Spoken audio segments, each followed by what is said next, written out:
عليكم ورحمة الله. مرحبا بكم حبايب، أسعد الله أوقاتكم بكل خير. مرحبا بكل المتابعين، منوريني ومشرفيني كالعادة والجدود. إن شاء الله محتواي يعجبكم ويكون خفيف وبسيط عليكم. الليلة حابة أشارككم حالة بسيط وخفيف. لو عندك لتر حليب هتعملي أحلى حلا يشرفك قدام الضيوف وأطفالك. قبل ما نبدأ نصلي على الحبيب عليه أفضل الصلاة وأتم التسليم. ربنا يتقبل منا يا رب الصيام والقيام وصالح الأعمال. دعاء ليلة القدر: ربنا آتنا في الدنيا حسنة وفي الآخرة حسنة وقنا عذاب النار. اللهم هب لنا من أمرنا رشدا واجعلنا من عبادك السعداء. اللهم إنا نسألك العفو والعافية والمعافاة الدائمة في الدين والدنيا والآخرة يا رب العالمين. اللهم اجعلنا في هذه الليلة من الذين نظرت إليهم وغفرت لهم ورضيت عنهم يا رب العالمين. اللهم اجعلنا من الذين تسلم عليهم الملائكة يا رب يا ذو الجلال والإكرام. اللهم إنك عفو كريم تحب العفو فاعف عنا يا أرحم الراحمين. اللهم اجعل دعائنا خالصا لوجهك الكريم يا رب. يا رب إن شاء الله ربنا يجعلنا من عتقاء هذا الشهر الكريم. يلا مع بعض نشوف كيف حنعمل حلا بلتر حليب.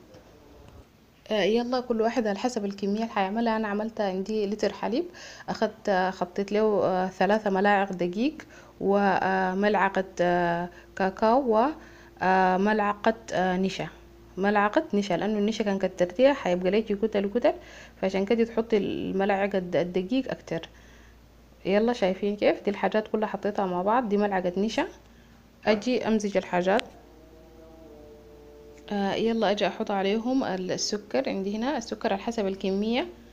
كمان انت عاوزة تحطي له، عاوزة تعمليه خفيف ولا تقيل.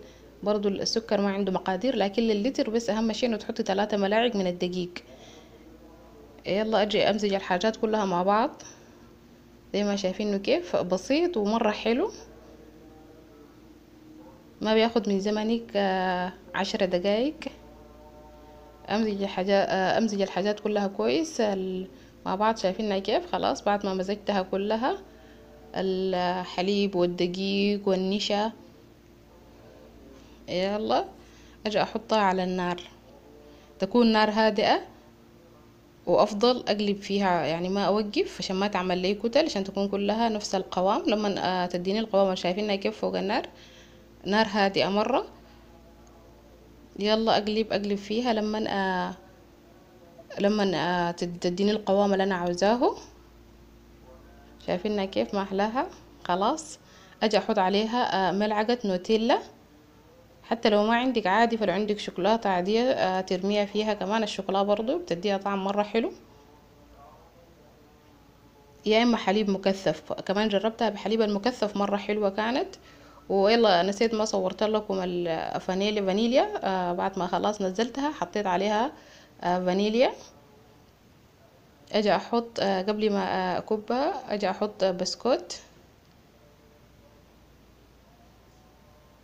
يلا بعد ما احط البسكوت اجي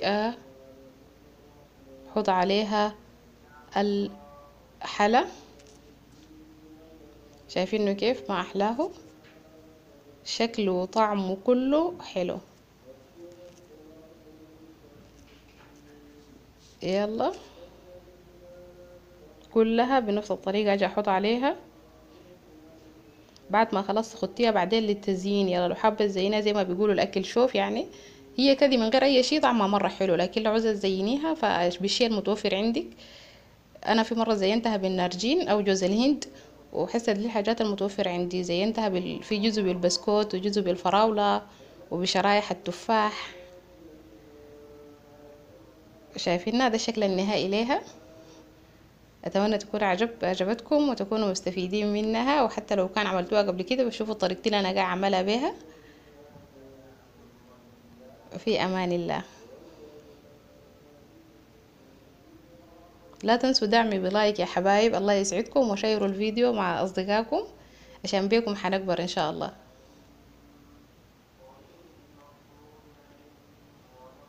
ده الشكل النهائي ليها. شايفينها كيف قبل ما احطها في التلاجة، يعني حتى قبل ما احطها قوامها مرة حلو.